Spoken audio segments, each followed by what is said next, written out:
Definisi dan konsep dasar. 1. Penyebaran budaya. Konsep ini menjelaskan bagaimana unsur-unsur budaya seperti bahasa, kesenian, teknologi, atau agama menyebar dari suatu tempat ke wilayah lain melalui migrasi, perdagangan, komunikasi, atau kontak antar kelompok. 2. Lanskap budaya atau cultural landscape. Lanskap budaya adalah bentuk tampilan permukaan bumi yang dipengaruhi aktivitas manusia. Contohnya, permukiman, pola sawah, bangunan ibadah, hingga kota.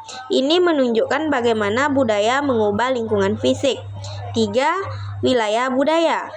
Wilayah budaya menggambarkan suatu area yang dihuni kelompok masyarakat dengan ciri budaya yang sama, misalnya kesamaan bahasa, adat, atau agama. Contohnya, wilayah budaya Jawa, budaya Melayu, atau budaya Arab. 4. Identitas budaya. Konsep ini menekankan bagaimana masyarakat mengidentifikasi dirinya berdasarkan nilai dan tradisi tertentu. Identitas ini memengaruhi perilaku, cara hidup, dan hubungan sosial dalam suatu ruang geografi. 5. Interaksi budaya dan lingkungan. Membahas bagaimana budaya membentuk cara manusia memanfaatkan lingkungan seperti cara bertani, sistem pemukiman, atau bentuk bangunan tradisional. Penerapan ilmu geografi dalam aspek budaya terbagi menjadi 5 bagian. Yang pertama yaitu analisis persebaran bahasa dan agama.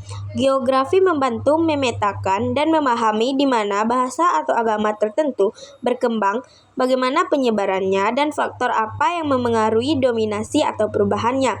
Contoh, peta persebaran bahasa daerah di Indonesia atau peta penyebaran agama Hindu di Bali. 2. Kajian bentuk dan pola pemukiman. Geografi budaya digunakan untuk mengidentifikasi pola pemukiman tradisional, seperti rumah adat, tata ruang, desa, bentuk arsitektur, serta adaptasinya terhadap lingkungan alam. Contoh, seperti rumah panggung di Kalimantan yang dibuat karena kondisi lahan sawah. 3. Kondisi lanskap budaya. Geografi menganalisis bagaimana budaya menciptakan tampilan lengkap, unik pada wilayah tertentu, misalnya pola sawah, terasering, kota tua bersejarah, atau kawasan cagar budaya. Contoh, sawah terasering di Bali, yang merupakan perpaduan budaya Subak di lingkungan.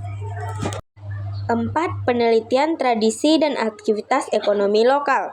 Aspek geografi digunakan untuk memahami hubungan budaya dengan mata pencaharian, seperti pertanian, perikanan, kerajinan, dan perdagangan. Contoh, seperti budaya maritim di pesisir yang tercermin dari aktivitas nelayan. 5. Menganalisis mobilitas dan migrasi budaya. Perpindahan manusia dari suatu wilayah ke wilayah lain membawa unsur budaya baru. Geografi membantu mempelajari bagaimana proses migrasi menciptakan keanekaragaman atau perubahan budaya di suatu tempat. Contoh, transmigrasi yang memengaruhi budaya lokal wilayah tujuan. Contoh studi kasus globalisasi dan perubahan budaya. Seperti hilangnya tradisi lokal karena pengaruh budaya global. Beberapa tradisi daerah mulai jarang dilakukan karena masyarakat lebih tertarik pada budaya modern. Yang datang dari luar. Ini menunjukkan bahwa globalisasi dapat menyebabkan berkurangnya pelestarian budaya asli jika tidak dijaga dengan baik.